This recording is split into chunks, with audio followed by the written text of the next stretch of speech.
नमस्कार। आप देख रहे हैं न्यूज़ो और मैं हूं प्रवीण झा। बात तो बंगाल की ही है, लेकिन आज बात टीएमसी की नहीं है। आज बात कांग्रेस की होगी, क्योंकि आपको याद होगा कि जब एसआईआर का काम चल रहा था, उस दौरान 7 न्यायिक अधिकारियों को किस प्रकार से मालदा के मोथाबाड़ी में एक बीडीओ कार्यालय में बंधक बना लिया था। उस मामले में लगातार गिरफ्तारियां हो रही हैं। उच्चतम न्यायालय यानी सुप्रीम कोर्ट ने इस मामले को खुद संज्ञान में लिया था और उसके बाद एनआईए जांच इसकी कर रही है। अब तक 30 लोगों को गिरफ्तार एनआईए कर चुकी है। और आज एक और बड़ी खबर आई कि एक सायम चौधरी हैं।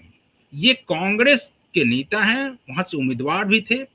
ये इनसे आज कोलकाता में पूछताछ पहले ही हुई और उसके बाद इनको गिरफ्तार कर लिया गया। कहा यह जा रहा है कि जिस दिन न्यायिक अधिकारियों को बंधक बनाया गया था, उससे एक दिन पहले यही सायम चौधरी हैं जो वहां पर भीड़ को उकसाने वाला बयान दे रहे थे, ताकि अगर एसआईआर की टीम वहां पहुंचे तो उसमें व्यवधान डाला जा सके, उसको डिरेल किया जा सके और उसके उनके ऊपर हमला किया जा सके। आपको याद होगा कि इसमें 9 पुलिसकर्मी घायल भी हुए थे और उसके बाद ये मामला बहुत ज्यादा तूल पकड़ा था कि आखिर एसआईआर का विरोध क्यों हो रहा है। आज जो यहाँ पर दिल्ली में खास करके लुटियंस गैंग जिस प्रकार का डफली बजा रहे हैं कि बंगाल में एक प्रकार से लोकतंत्र खतरे में है। भारतीय जनता पार्टी की जब से सरकार बनी है उसके बाद ये लोग ज्यादा और डफली बजाने लगे हैं कि बंगाल में तो अब रहने लायक स्थिति नहीं है। यहाँ पर तो कुछ लोग तो कुछ हमारे देश के कुछ जाने माने वकील तो यहाँ तक कह रहे हैं कि अब भारत ही रहने लायक नहीं है। यानी कि अगर भारतीय जनता पार्टी की सरकार बनती जाएगी अलग अलग राज्यों में, तो उसके बाद देश रहने लायक स्थिति में नहीं रह जाएगा। ये मैं नहीं कह रहा हूं, ये कह रहे हैं देश के जाने माने वकील और उनका पॉडकास्ट है इस मामले पर। उस समय उनको जब 7 न्यायिक अधिकारियों को बंधक बनाया गया था, तब लोकतंत्र खतरे में नजर नहीं आ रहा था। लेकिन आप अब जब गिरफ्तारियां हो रही हैं, अब जब तृणमूल कांग्रेस की सरकार चली गई है, तो इन लोगों को ये लग रहा है कि अब देश में लोकतंत्र खतरे में है।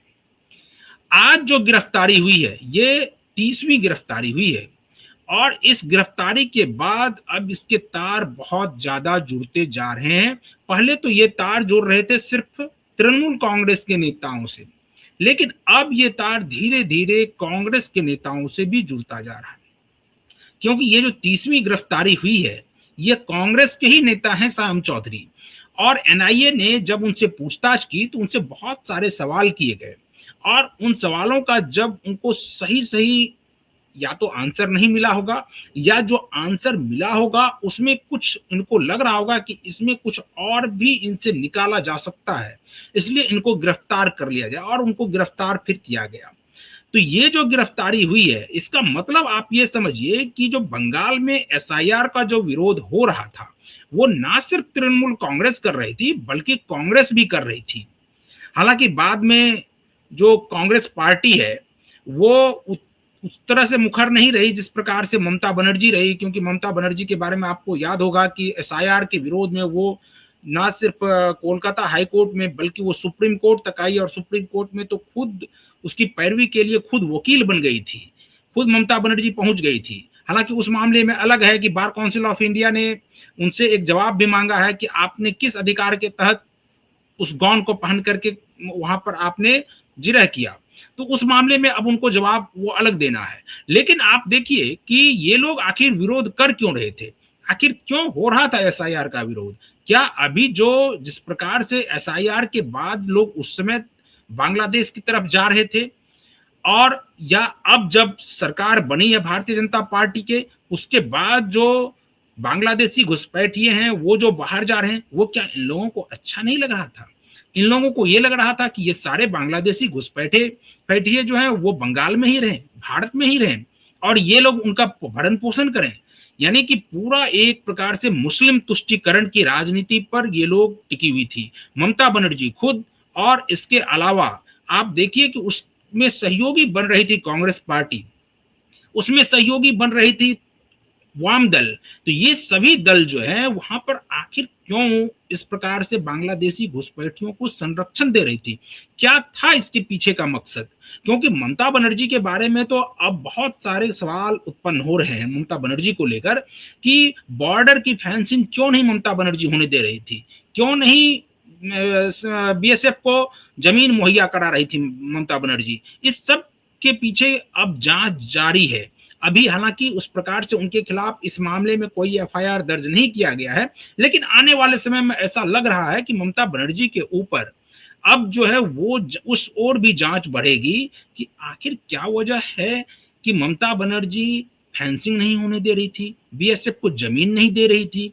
क्या इसके पीछे कुछ साठ गांठ और था? क्या बांग्लादेश से अभी जो कहा यह जा रहा है कि उनकी पार्टी जो टीएमसी है, उनके पास जो फंड है लगभग 1600 करोड़ का, 1592 करोड़ का, उसमें कुछ जगहों से, हालांकि ये पुष्ट खबर नहीं है इसलिए मैं इसकी पुष्टि नहीं करता हूं, लेकिन कहा यह जा रहा है कि जमात से भी, बांग्लादेश में जो जमात है उस जमात से भी पैसा ममता बनर्जी की पार्टी टीएमसी को आ रहा था।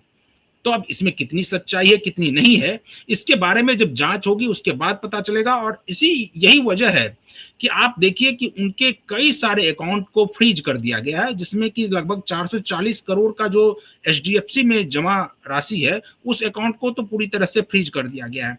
बाकी अकाउंट से भी लेन देन पर रोक लगा दी गई है, क्योंकि वो जांच अभी दूसरे तरीके से भी होगी कि क्या टीएमसी फंड में जितने भी पैसे हैं वो उसका सोर्स क्या था, वो पैसे आए कहां से थे। क्योंकि जो खास करके बागी गुट के जो विधायक हैं उनका एक और अलग आरोप है। ये आरोप तो मैं अभी आपको जो बताया कि बांग्लादेश से भी उनको हो सकता है जमात से भी पैसे आ रहे हों, इसकी अभी पुष्टि नहीं हुई है, जब जांच में पता चलेगा तब पता चलेगा। लेकिन जो उनके ही दल के विधायक जो बागी हो गए वो भी आरोप लगा रहे हैं कि हो सकता है इसमें जो बंगाल के अंदर जो कट मनी का पैसा था, यानी कट मनी जो बाकी जगहों से कमीशन के रूप में लिया जाता था, क्या वो पैसे भी टीएमसी के खाते में यानी पार्टी फंड में आ रहा था क्या? अब इस सब की जांच होगी।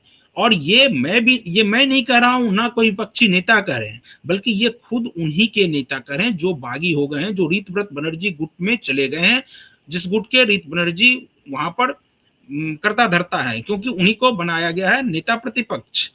अब इतना तक तो ये है। अब जो एनआईए जांच कर रही है उस एनआईए की जांच में भी अब बहुत सारे रिजल्ट आएंगे कि आखिर ये क्यों हो रहा था, एसआईआर का विरोध क्यों हो रहा था।